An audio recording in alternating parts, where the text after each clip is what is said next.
সবাই স্লোগান বলি আমার সাথে, নারাই তাকবীর, জোরে হাত তুলে, ডান হাত তুলে, নারাই তাকবীর। মুফতি আমির হামজা সাহেবের আগমন, আমির হামজা ভাইয়ের আগমন বাহাদুরপুরবাসীর পক্ষ থেকে, শ্রোতা মণ্ডলীর পক্ষ থেকে সাক্ষীরা। আলহামদুলিল্লাহ, আমার কথা শেষ। ইতিমধ্যে আপনারা পত্র পত্রিকায় ফেসবুকে দেখেছেন, কুষ্টিয়ার সদর আসন থেকে বাংলাদেশ জামাত ইসলামের পক্ষ থেকে 5 দিন পরে যেটা আরম্ভ হবে, 5 দিন পরে, তার নাম কি? কোরবানি। নাম কি? এই কোরবানিটা আল্লাহর একটা, রবের একটা বিধান। এই ইবাদতটা আমাদের জীবনে অনেকের আসতেছে। নবীজি বলেন, মান কানা লাহু সাআতুন ওয়া লাম ইউদহা। কোন মানুষের যদি সামর্থ্য থাকে কোরবানি করার, কিন্তু সে কোরবানি দেয় না, আমার নবীর আদেশ হচ্ছে সে যেন ঈদগায় না আসে। এখানে যারা বহু মানুষ আছেন মনে করেন না কোরবানি দিলে তো অনেক ক্ষতি হয়ে যাচ্ছে। কে বলেছে আপনাকে? এই পৃথিবীতে নেকি কামাই করার একটা জায়গা, একটা মৌসুম এটা এসেছে। সারা বছরও যদি আপনি পশু জবাই করেন, পশমে পশমে নেকি পাবেন, কোনো হাদিস নেই। কিন্তু এই 3 দিনে 10, 11, 12 জিলহজ, এই 3 দিনে যদি কেউ কোরবানির পশু জবাই করে, প্রতিটি পশমে পশমে একটা একটা করে নেকি আল্লাহ দান করবে। তো পারছে না, বিভিন্ন জায়গায় রেখে দিয়েছে। এই জন্য আমার মনে হয় এই জালেমদের বাড়ি ঘর, অফিস আদালত সব একটু তন্ন তন্ন করে অনুসন্ধান করা দরকার। এখনো টাকা পাওয়া যাবে, সব পালাতে পারেনি। কি করলেন যে আপনার পালিয়ে যাওয়া লাগবে কচুরি পানার নিচে 4 ঘন্টা পালিয়ে থেকে? কি কষ্ট করেছি আমি, আল্লাহ আমাকে বাঁচিয়ে দিয়েছে। ওরে শয়তান, তুই আল্লাহ বিশ্বাস করিস? তোর মুখে আল্লাহ মানায়? যতগুলো এমপি ছিল, মন্ত্রী ছিল, অফিসার ছিল, সবগুলো জানতো যে ডিবি অফিসের মাটির নিচে, র্যাব অফিসের মাটির নিচে বহু মানুষ এখানে 8 বছর 10 বছর পড়ে আছে। ওরা সব জানতো, এরপরও কিছু বলে না। এগুলো কি মানুষ? আপনার নিজের ছেলে যদি হয়তো এরকম জায়গায় 8 বছর 10 বছর আপনি ফেলে রাখতে পারতেন? এদিকে 3.5 হাত, এদিকে 2.5 হাত, একটা কবরের মতো জায়গায়, আয়না ঘর, 8 বছর 10 বছর 14 বছর একটা লোক পড়ে আছে দুনিয়ায়, কেউ জানে না। ওরা তো জানতো, যারা নিয়ে যায় ডিউটি করে, ওরা জানতো না? আমি মাঝে মাঝে, আমি তো 10 দিন ছিলাম মাত্র মাটির নিচে, মাঝে মাঝে যে আচরণ করতো, আছে গালি দিত আমার বাবা মা তুলে, আমার মনে হয়তো আল্লাহ, এই মানুষগুলো যে যারা ডিউটি করে, এই যে আসে 8 ঘন্টা পরে চলে যায়, আবার নতুন মানুষ আসে আবার চলে যায়, এরা বাড়ি যেয়ে এই তো আপনাদের সাথে তো মিশত, এসে আপনাদের সাথে কথাবার্তা বলতো না, দিনের বেলা এসে বউ ছেলে মেয়ে নিয়ে থাকতো না? তো ওরা সংসার করতো কি করি? ওকে মানুষ নাকি ওর বিবেকের উপরে কুকুরে প্রসাব করে দিস? আর শয়তানরা এখন গা সাফাই গাছে, আমরা কি করেছি যে আমাদের পালিয়ে যাওয়া লাগলো, কি করেছে এখনো টের পাচ্ছ না? আজকে কাওয়া কাকু একটা রেকর্ড ছেড়েছে, আবার আসবো দেশে, যারা আমাদের বিরুদ্ধে আছে আমি আবার দেখে নেব। ওরে শয়তান, এখনো অনুশোচনা নেই। 2732 জন মানুষ হত্যাকারী এরা। একটা মানুষ মেরে ফেললেই তো জীবন শেষ হয়ে যাওয়ার কথা, আর 2732 জন মানুষ হত্যাকারী, এখনো অনুশোচনা আছে। কাওয়া কাকু কবর থেকে ঘুরে আসবে শয়তান। আর কথাবার্তারা ঝাঁজ কি, হুমকি দেয় এখনো পর্যন্ত সাংবাদিকদের। ও যে পালাইলো কি করে, আমি তো বলে পায়খানার ভেতরে নাকি 5 ঘন্টা খুব কষ্টে ছিল। ওরে ওই জায়গায় যদি তালা লাগিয়ে দিত না, বোরকা পরে পালিয়ে গেছে এই শয়তানটা। আমাদের রুকু, আমরা এখন রুকু করতে চাই, শুধুমাত্র মাথা ঝোঁকানোই রুকু না ভাই। আর আপনাকে দিয়ে আল্লাহ রুকু করাবেও না যদি আপনার মন তৈরি না হয়। ওয়াহদি ইলাইহি মাইয়ুনিব, যে লোকটা আল্লাহর দিকে আত্মসমর্পণ করে, ফিরতে চায়, মাথা নত করে, রুকু করে, এই মানুষটাকে দিয়ে আল্লাহ দিনের কাজে লাগায়, তাকে একামতে দিন, দিন কায়েমের কর্মী হিসাবে আল্লাহ তাকে কবুল করে। সবাইকে করবে না। সুতরাং যাদেরকে আল্লাহ করছে, অনেকে কিন্তু এখন আস্তে আস্তে ফিরে আসতেছে। আল্লাহ যেন আমাদের সবাইকে কবুল করেন, বলেন আমিন। অসজুদু 2 নম্বরের সেজদা করা লাগবে। সেজদা কি? শুধুমাত্র কপালে মাটি লাগানোই সেজদা না। কোরআনে কারিমে সেজদা এই শব্দটা এত বেশিবার ব্যবহার হয়েছে। আমরা সেজদা সম্পর্কে যে ব্যাখ্যাগুলো পড়েছি, আল্লাহ রাব্বুল আলামিন এত দামি এই জিনিসটা আল্লাহর কাছে, নবীজিকে আল্লাহ বলতে বলেন, হে নবী আপনার উম্মতদেরকে বলেন, যদি একটা সেজদা কোনো বান্দা বান্দির আমি আল্লাহর কাছে কবুল হয়ে যায়, ওকে আমি আল্লাহ ঘোষণা দিলাম যে আমার বানানো বাগান জান্নাত দিয়ে দেব। বাংলার মানুষের আমি আহ্বান জানাচ্ছি, আমি নিজে সহ, আজকে থেকে যতদিন বেঁচে থাকবেন একটা কথা একেবারে বদ্ধমূল হয়ে নিয়ে যান, জীবনে কোনোদিন ফরজ সেজদা আজকে থেকে ছেড়ে দেবেন না। কথা বলছে? এত দামি জিনিসের সেজদাটা, আল্লাহ আমাদের চেহারার দিকে তাকালেই যে মনে হয় আল্লাহ আমাদের সেজদা দেওয়ার জন্যই বানিয়েছে। হাত দিয়ে, কপাল দিয়ে, নাক দিয়ে, হাঁটু দিয়ে এভাবে দুনিয়ার কোন সৃষ্টি আর সেজদা দিতে পারে? কত মানুষ এখানেও আছে শুধু ঈদের নামাজে সেজদা দেয়, তাছাড়া ওর জীবনে আর কোনো সেজদা নেই। শুধু জমার নামাজে সেজদা দেয়, আর কোনো সেজদা নেই। বাংলার মানুষ, পৃথিবীতে যার জীবনে যত বেশি সেজদা থাকবে, আর ওই সেজদাটা যদি সেজদার মতো হয়, কিয়ামতের দিন সে আল্লাহর নিকটবর্তী তত বেশি থাকবে। কোরআনে কারীম জানিয়েছে, ওয়াসজুদ ওয়াকতারিব, হে নবী আমার বান্দা বান্দীদেরকে বলেন, ওরা যদি আমার নিকটে আসতে চায় তারা যেন সেজদা দেয়। আপনি মন থেকে গভীর রজনীতে একটু লম্বা সেজদা দিয়ে দেখবেন, একটা আলাদা প্রশান্তি আল্লাহ আপনাকে দান করবে। আমি জেলখানায় বহু আলেমকে দেখতাম, বহু মানুষকে দেখেছি। এই যে বাবর মিয়া সেজদায় পড়ে আছে, মাওলানা মামুনুল হক, আমার পাশে 3 বছর এক ঘরে ছিলাম আমরা। আমি বহুদিন দেখেছি রাত 2টা 2:30টায় তাহাজ্জুদ পড়তে উঠে উনি সেজদায় পড়ে আছে। 1-2 মিনিট 5 মিনিট না, আধা ঘন্টা 1.5 ঘন্টা চলে যাচ্ছে। কারণ ওই তো পড়তো অনেক বেশি, এক রাকাতে প্রায় হাফ পারা, 1 পারা, 1.5 পারা করে পড়তো। 2 রাকাত 4 রাকাত নামাজেই প্রায় হাফ রাত শেষ। সেজদায় যদি মজা না পাবেন, আমি ডাক্তার শফিকুর রহমান হাফিজাহুল্লাহ আমিরে জামাতকে দেখেছি, 4 দিন ছিলাম আমি। আল্লাহরে বান্দা সেজদায় পড়ে আছে রাত 12টার পরে তো আছে, 5 মিনিট 10 মিনিট না, ঘন্টা। কি বলে উনি জানে আর আল্লাহ জানে। আমি কয়েকদিন একটু হালকা দিয়ে দেখেছিলাম যে সেজদা মানুষ তো এতক্ষণ পড়ে থাকে, দেখি আধা ঘন্টা 45 মিনিটের সেজদায় আমার ভেতরে আল্লাহ মজা শান্তি দিয়ে দিয়েছে। আপনারা সেজদা ছাড়বেন না যদি আনন্দ শান্তি। এই পৃথিবীতে সবচাইতে মানুষ আনন্দের জায়গা মনে করে বাসর রাত, স্বামী স্ত্রীর ব্যবহার, যত রকমের শান্তি আছে সবচাইতে বেশি শান্তি পাওয়া যাবে আল্লাহকে সেজদা দিয়ে। এটা আমাদের মন পরিষ্কার না, এই জন্য আমরা পাই না। হযরতে আলী রাদিয়াল্লাহু তাআলা আনহু বলেন, আমার তীর লেগেছিল পায়ের ভেতরে।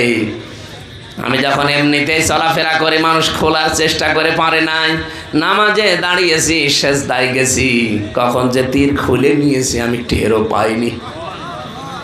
নামাজ তাদের 100 ভাগের 1 ভাগ মন নিয়েও যদি আমরা পড়তে পারতাম। আর নামাজের ভেতরে আপনি বাংলায় দোয়া করবেন, সাথে ফরজ নামাজ আর ওয়াজিব নামাজ বাদ দিয়ে বাকি যত সুন্নত নফল নামাজ আছে, এই নামাজগুলোতে আপনি বাংলায় দোয়া করবেন সেজদায় যে আল্লাহ আমার এই জিনিসের অভাব, আমি এই আতঙ্কে আছি, আমি এই ঝামেলায় পড়েছি, আমার এই অসুখ ভালো হয় না। যত রকমের কথা আছে, আরবিতে তো বলতে পারবেন না, বাংলায় বলবেন। কথা বোঝা যাচ্ছে? সবচাইতে গুরুত্বপূর্ণ সময় হচ্ছে সেজদা। সাহাবী প্রশ্ন করলেন, হে নবী মানুষ কখন আল্লাহর কাছাকাছি চলে যায়? বিশ্ব নবী বলেন, বান্দা যখন সেজদায় যায় তখন আল্লাহ আর বান্দার ভেতরে কোনো পর্দা থাকে না। অসাতক্ষীরাবাসী আমি সহ আজকে থেকে নিয়ত করছি, জীবনে যতদিন বেঁচে আছি অন্য যাই হোক ফরজ সেজদা ছেড়ে দেবেন। বলেন বলেন। আল্লাহর নামে মুসা কালিমুল্লাহকে একবার আল্লাহ ঘোষণা দিলেন যে একজন কামার বাজারে এই যে লোহা পিটিয়ে সোজা করে দা খন্তা কোড়াল বানায়, ওই লোকটা জান্নাতি, তাকে ঘোষণা দাও। মুসা নবী বলে, আল্লাহ, একজন কামার কি এমন কাজ করে যে সে জান্নাতি? তিনি বাজারে গেলেন, বাজারে সারা দিন লক্ষ্য করে দেখলেন লোকটা কি করে। নামাজের সময় হয়ে গেছে, আমাদের যেমন আজান দিলে নামাজ পড়তে যায়, ওই জামানায় হয়তো নামাজের একটা সিস্টেম ছিল। কেউ ধোয়া উড়ালেই মনে করতো যে নামাজের এলাকায় সময় হয়ে গেছে, অথবা কেউ কাঠি দিয়ে বাড়ি দিলে মনে করতো নামাজের সময় হয়ে গেছে, কেউ ঘন্টা বাজালে মনে করতো নামাজের সময় হয়ে গেছে। হযরতে মুসা লক্ষ্য করে দেখলেন লোকটা লোহা পিটাচ্ছে মুগুর দিয়ে, এভাবে মুগুর মারে আর লোহা পিটায়। হঠাৎ করে মুগুরটা মাথার উপরে, নামাজের সময় হয়ে গেছে, মুগুরটা লোহার উপরে পিটিয়ে তারপরে তিনি নামাজে দাঁড়াতে পারতেন। মাথার উপর থেকে পেছনে ফেলে দিলেন, নামাজে দাঁড়িয়ে গেলেন। মুসা নবী ডাক দিয়ে বলে, রব্বুল আলামিন, এই লোকটা তো লোহার উপরে মুগুরটা পিটিয়ে নামাজে দাঁড়াতে পারতো, নামাজের সময় হওয়ার সঙ্গে সঙ্গে তোমার বিধানটা যে লোকটা এত বেশি গুরুত্ব দিতে পারে যে পেছন দিয়ে ফেলে দিয়ে তোমাকে সেজদার জন্য দাঁড়িয়ে গেছে, আমার মনে হয় তুমি তাকে জান্নাতে না দিয়ে পারো না। জিন্দা অবস্থায় সেজদার কারণে তিনি জান্নাতের সুসংবাদ পেয়েছিলেন। তার তো নামাজ জীবনে ছিল মাত্র 1 ওয়াক্ত, সারাদিন 24 ঘন্টায় মাত্র 1 ওয়াক্ত নামাজ মুসা নবীর, আর আমরা পেয়েছি 5 ওয়াক্ত। 50 ওয়াক্ত পেয়েছিলাম, কমাতে কমাতে আল্লাহ 50-এর 5 ভাগ 5 অংশ দিয়েছেন, 0 কেটে দিয়েছেন। এই 5 ওয়াক্ত যদি আমরা সেজদাটা ঠিক মতো দিতে পারি, আল্লাহর কসম আমরা আল্লাহর নিকটবর্তী চলে যাব ইনশাআল্লাহ। এই জন্য সেজদা জীবনে ছাড়া যাবে না, আল্লাহর আদেশ, অরকাউ ওয়াসজুদু, তোমরা রুকু করো, সেজদা করো, ওয়াবুদু রাব্বাকুম, তোমাদের রবের ইবাদত করো। রবের ইবাদত আমি যত পেয়েছি পড়া কোরআন শরীফের ভেতরে প্রায় 500 ইবাদত পেয়েছি, এর ভেতরে অন্যতম একটা ইবাদত আর 4 দিন পরে যেটা আরম্ভ হবে 5 দিন পরে, তার নাম কি? কোরবানি। নাম কি? এই কোরবানিটা আল্লাহর একটা রবের একটা বিধান। এই ইবাদতটা আমাদের জীবনে অনেকের আসতেছে। নবীজি বলেন, মান কানা লাহু সাআতুন ওয়া লাম ইউদহা, কোন মানুষের যদি সামর্থ্য থাকে কোরবানি করার, কিন্তু সে কোরবানি দেয় না, আমার নবীর আদেশ হচ্ছে সে যেন ঈদগায় না আসে। এখানে যারা বহু মানুষ আছেন মনে করেন না কোরবানি দিলে তো অনেক ক্ষতি হয়ে যাচ্ছে, কে বলেছে আপনাকে? এই পৃথিবীতে নেকি কামাই করার একটা জায়গা, একটা মৌসুম এটা এসেছে। সারা বছরও যদি আপনি পশু জবাই করেন, পশমে পশমে নেকি পাবেন, কোনো হাদিস নেই। কিন্তু এই 3 দিনে 10, 11, 12 জিলহজ, এই 3 দিনে যদি কেউ কোরবানির পশু জবাই করে, প্রতিটি পশমে পশমে একটা একটা করে নেকি আল্লাহ দান করবে। কোরবানি আর যাকাতের মাসলা হচ্ছে, যাকাত ফরজ হয় 1 বছর মালটা আপনার কাছে থাকা লাগবে। বাংলাদেশে এখন 75,000 টাকার উপরে। আর কোরবানির নিয়ম হচ্ছে একটা ছাগল কেনার টাকা যদি ওই 3 দিনের ভেতরে আপনার কাছে থাকে, খুব বেশি হলো 15,000, তাহলে এই 3 দিনে মাস্ট বি আপনাকে কোরবানি দেওয়া লাগবে। কোরবানির মাংস ভাগ করা নিয়ে এলাকায় ঝামেলা আছে কিনা আমি জানি না। ফাকুলু মিনহা ওয়া আতিমুল বাইসাল ফাকির, এটা সূরা হজের 28 নম্বর আয়াতে আছে। ফাকুলু মিনহা ওয়া আতিমুল কানিআ ওয়াল মু'তার, এই 2টা আয়াত কোরআনে মাংস ভাগের ব্যাপারে আছে।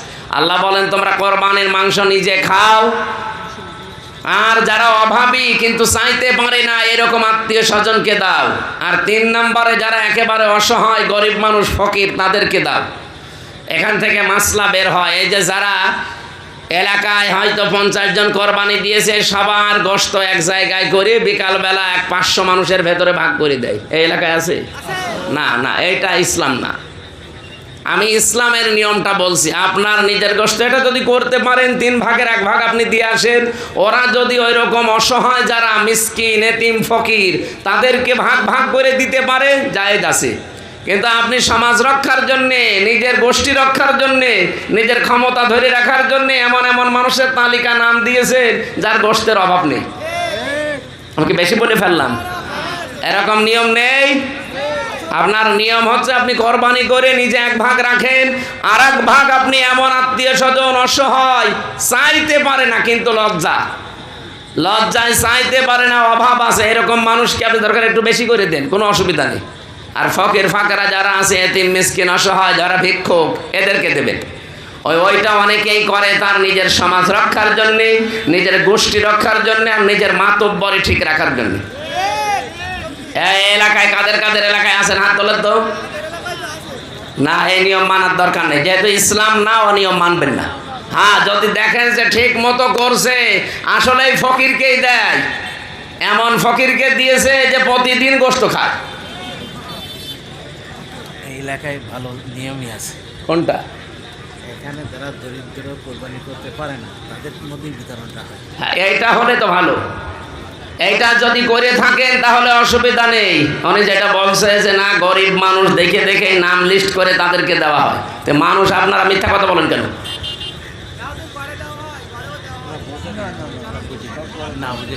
যারা বলছে গড়ে দেওয়া হয়, হয় ওরা মিথ্যা কথা বলছে, না সভাপতি সাহেব। আমি এনার কথা বিশ্বাস করছি, যদি এই নিয়মে করে থাকেন আলহামদুলিল্লাহ, অসুবিধা নেই। এতে এই যে সমাজ রক্ষার জন্যে, নিজের গোষ্ঠী রক্ষার জন্যে, মাতব্বরে ঠিক রাখার জন্য ভসালে নাম দিয়ে দিলেন 200 জনের, ও 200 জন তো পাওয়ার হকদার না।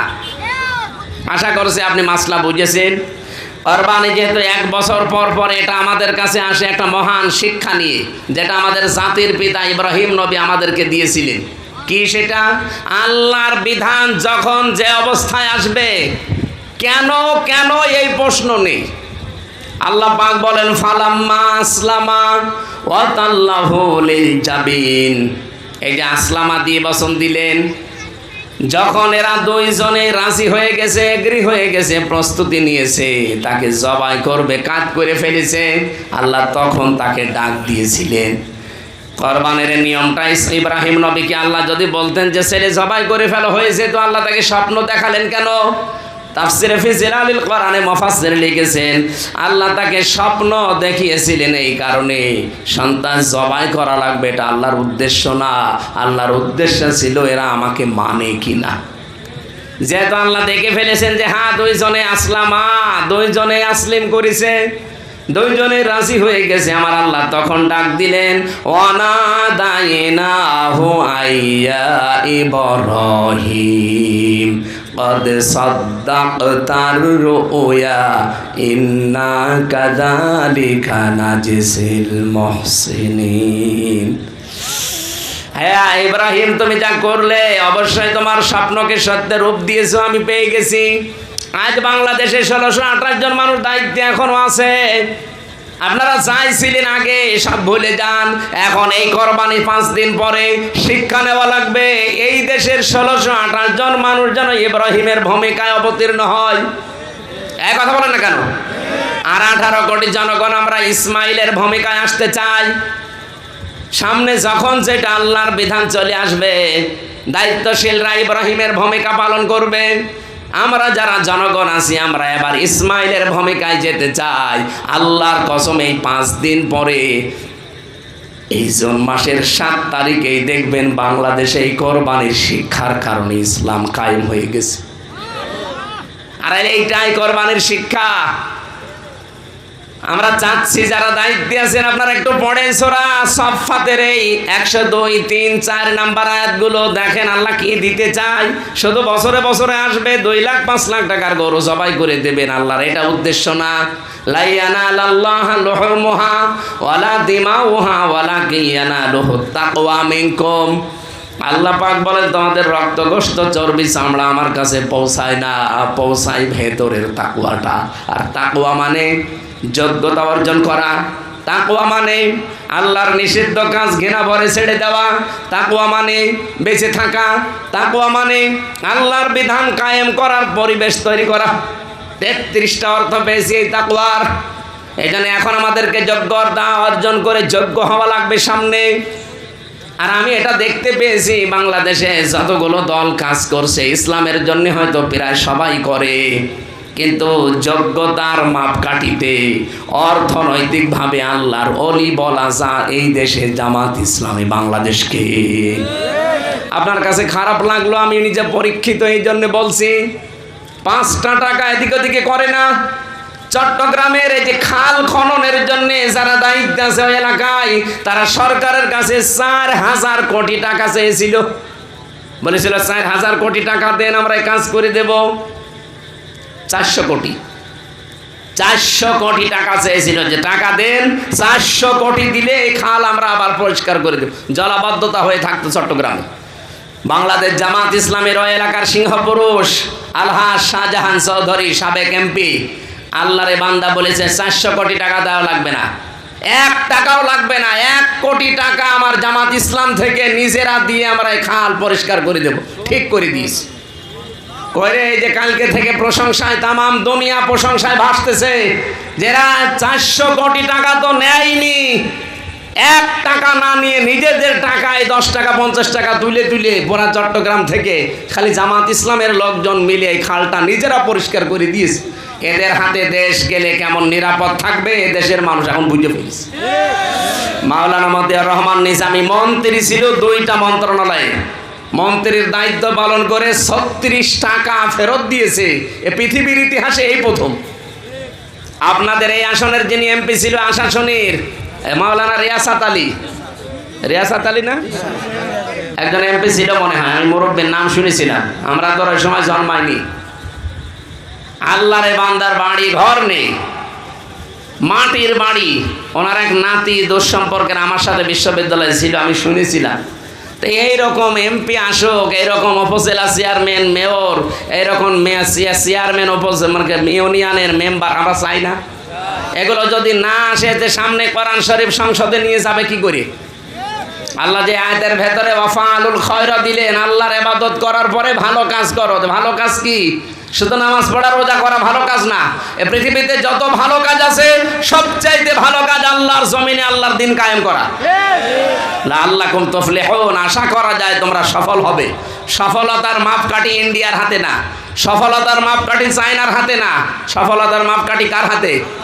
এই আয়াতটা একটু বুঝে অনুধাবন করে আপনারা বাড়িতে সূরা হজের 77 নম্বর আয়াত ভালো করে আরো পড়বেন।